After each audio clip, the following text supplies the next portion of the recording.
welcome to Youth Sunday School. Today is week 2 of our Black History series for Black History Month, and today's focus is Ruby Bridges. So here's a picture of her now.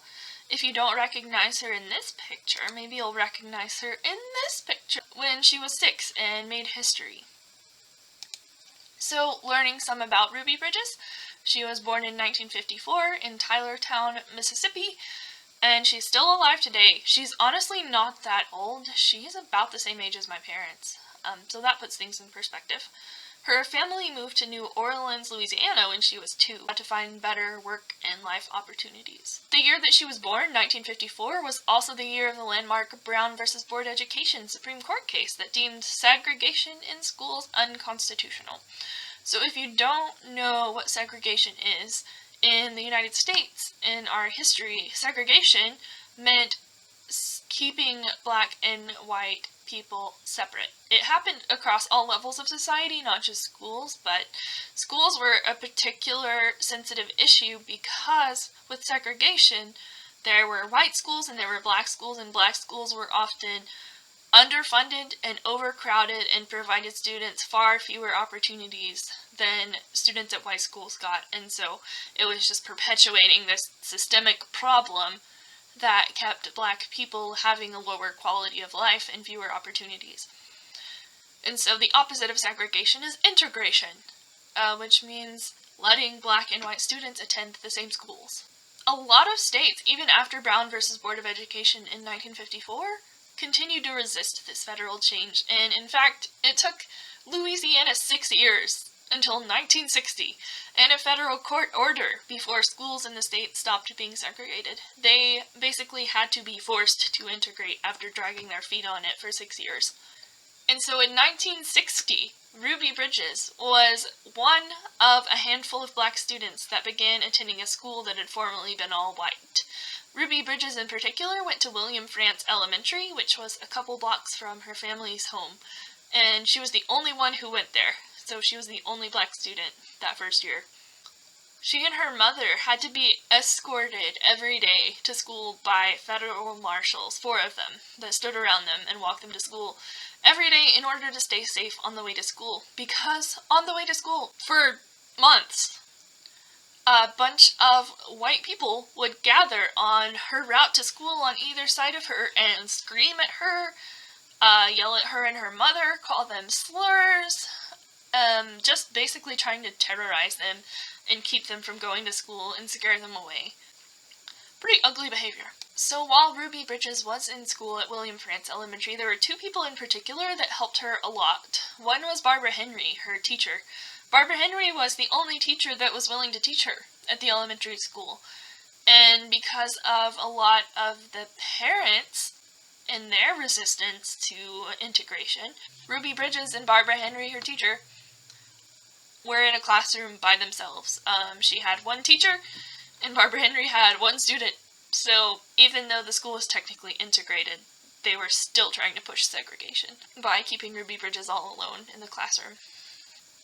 And then the other person that helped Ruby Bridges was Robert Coles, a child psychologist he specialized in how children responded to trauma and recovered from trauma.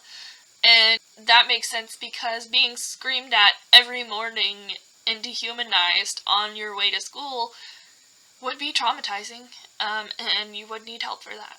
So those 2 people were especially helpful to her that school year, along with the federal marshals who escorted her to and from school every day. So you may ask, why is Ruby Bridges' story so special? Other people integrated schools before she did. Other students made history, groups of students. You hear about the Little Rock 9. More locally, you hear about the Clinton 12. And they all integrated before Ruby Bridges. But the thing that made her story special is that, first of all, she did it alone. She was the only black student at her school. And she was also the youngest in Louisiana to integrate that year, at only 6 years old. And so the fact that she did this alone and didn't have a group of other students with her in solidarity, it made it more challenging and made it all the more admirable how brave she was in continuing to push through. What do we learn from Ruby Bridges' story? We learn that a lot of the people who tried to terrorize her on the way to school are still alive today. Remember, I said Ruby Bridges is about the same age as my parents, and the people in these pictures don't look a whole lot older than Ruby Bridges. They look like teenagers, and so a lot of them are still alive today. They're pretty old at this point, but I imagine a lot of them still hold the same opinions that they held back then. And that's a problem. There are still people who think that segregation is the right way to do things, that still want to see black people pushed down and given fewer opportunities in life and made to suffer. And that is a sobering reality. Another thing we learn is that racism is a learned behavior. So, a lot of Ruby Bridges' classmates were okay with her being at school. They didn't care. They played together on the playground. The main problem was the parents. The children hadn't yet been fully indoctrinated with the racism of their parents. And a lot of the problem was all of these white parents pulling their children out of William Frantz Elementary School to keep them away from Ruby Bridges. So if we, build a society where children aren't taught racism, we're gonna have less racism. I know. And the last thing we learned from Ruby Bridges, and probably the most important thing we learned, is that pushing through with courage drives change. And what that means is that Ruby Bridges could have stayed home. She could have stayed safer. She could have just kept going to the school that she had been going to with the other black students. But the impact wouldn't have been made. The change wouldn't have been made in the same way. And that follows that way for a lot of us in our lives, even personally. I mean, we can learn from her that often things don't change unless you push through your fears and do it and just go for it.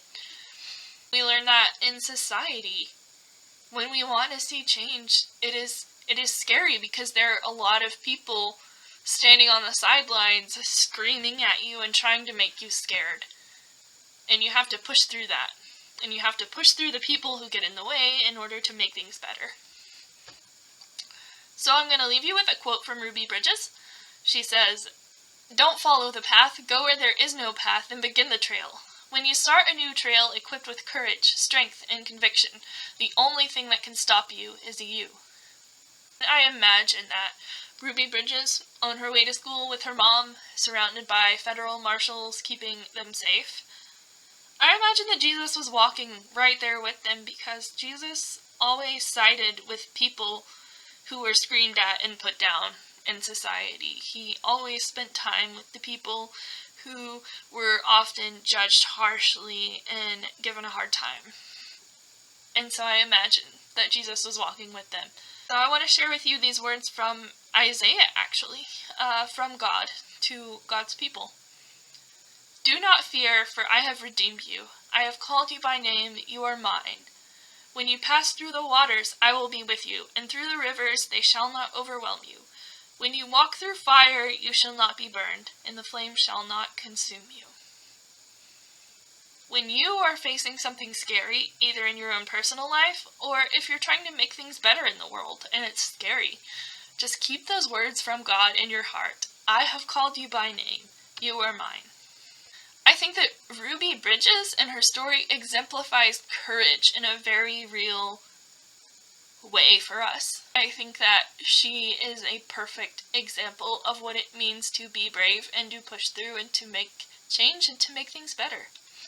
And I hope that we can all follow her example, but also there's more we can learn from her because she's still alive and still teaching us. She wrote Through My Eyes in 1999, and she wrote This Is Your Time in 2020, just last year. And so if you want to learn more about her, learn more about her story, learn more about what it means to be courageous and push through and create real systemic change, then those would be a couple of good things for you to read. My challenge for you all this week is to think about the things that you've been putting off because you're scared. And think about how you could push through and be brave, and what life would look like if you did push through and be brave.